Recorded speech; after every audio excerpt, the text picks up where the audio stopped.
ముఖ్యమంత్రి వర్యులు నారా చంద్రబాబు నాయుడు గారికి స్వాగతం పలుకుతూ వేదికపై ఉన్న మన ఎమ్మెల్యే గారు చరితమ్మ గారు, అట్లాగే మంత్రివర్యులు ఫారూక్ గారు, నారాయణ గారు, భారత్ అన్న గారు, అలాగే బీసీ జనార్దన్ అన్న గారు, కలెక్టర్లు, పట్టాభన్నకు ప్రతి ఒక్కరికి పేరు పేరున నమస్కారాలు తెలియజేసుకుంటూ,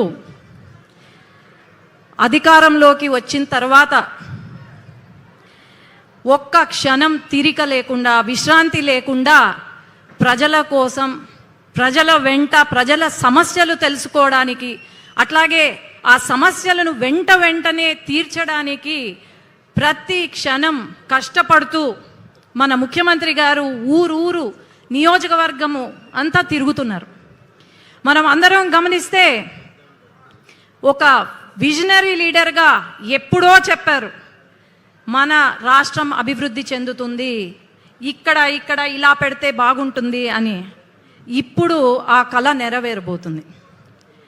మనము మన కోసం మన ముఖ్యమంత్రి గారు ఎన్నో అవమానాలు భరించారు, ఎన్నో కష్టాలు, ఎన్నో నష్టాలు ఎదుర్కొన్నారు.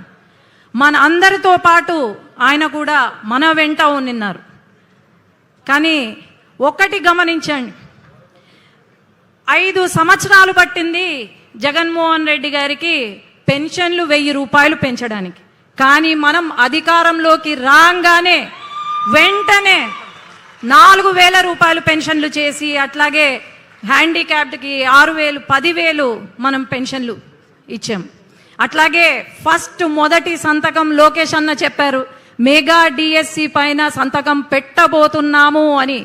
వచ్చిన వెంటనే మెగా డిఎస్సి పైన సంతకం పెట్టారు. ఈరోజు రాయలసీమ గత 6 సంవత్సరాల్లో రాయలసీమను రాళ్లసీమగా మార్చారు. కానీ మన చంద్రబాబు నాయుడు గారు సీఎం గారు వచ్చిన తర్వాత రాళ్లసీమ కాదు, రతనాల సీమగా మారుస్తాను రాయలసీమను అని చెప్పి సాగునీటి ప్రాజెక్టులను మొదలుపెట్టి ఒక దేవుడిలాగా మనల్ని ఆదుకున్నారు. అట్లాగే ఉద్యోగాలు, ఒక్క ఉద్యోగం ఇవ్వలేదు వైఎస్ జగన్మోహన్ రెడ్డి.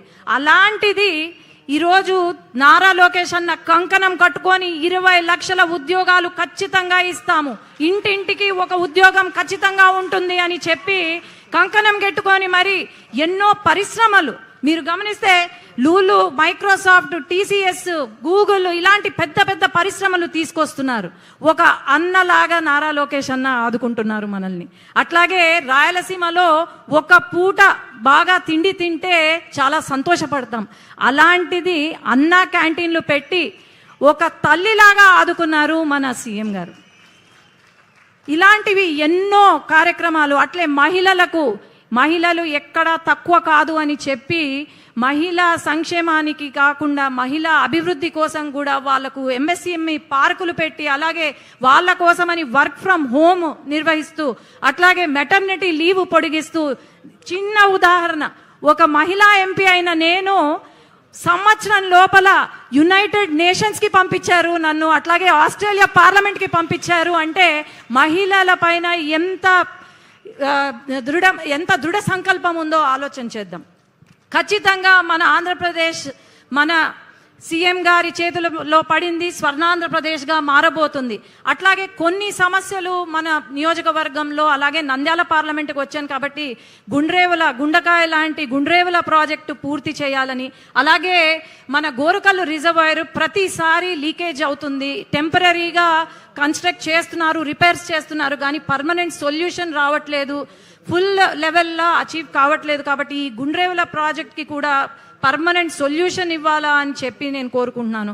అలాగే మన షరీన్ నగర్లో ఒక బ్రిడ్జ్ ఉంది సార్, అది కట్టిస్తే చాలా మేలు అవుతుంది. ఎంతోమంది వర్కర్స్ అక్కడ అటు ఇటు పోలేక హంద్రి కాలువ దాటుతూ అక్కడ ఊబిలో చిక్కుకొని యాక్సిడెంట్స్ అవుతున్నాయి. కాబట్టి అక్కడ ఆ బ్రిడ్జ్ కూడా పూర్తి చేయాలి.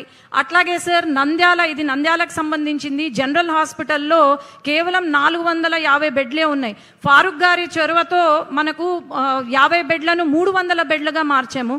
కానీ చాలా ఇబ్బంది పడిపోతున్నారు. దాన్ని సూపర్ స్పెషాలిటీ బ్లాక్, అట్లాగే ఇప్పుడున్న హాస్పిటల్ని మన మెడికల్ కాలేజ్ క్యాంపస్లో షిఫ్ట్ చేసి చేస్తే చాలా బాగుంటుంది సార్. అట్లాగే పాణ్యంలో సార్ ఒక చిన్న రిక్వెస్ట్ సార్, ఇక్కడ ఉన్న కార్యకర్తలు ఎవరైతే ఉన్నారో దీంట్లో 10 మందిలో ఒకరు వాళ్ళ ప్రాపర్టీస్ కబ్జాకి గురైనాయి సార్. వాళ్ళ పేర్లు మార్చేశారు, వాళ్ళ సర్వే నంబర్లు మార్చుకున్నారు. అది ఒక్కటి సార్ రిక్వెస్ట్, ఒక కమిటీని ఏర్పాటు చేసి మన కార్యకర్తలకు న్యాయం చేయాలని చెప్పి నేను కోరుకుంటున్నాను. ధన్యవాదాలు. జై తెలుగుదేశం, జై చంద్రబాబు నాయుడు గారు, జై లోకేష్ అన్న. ఇప్పుడు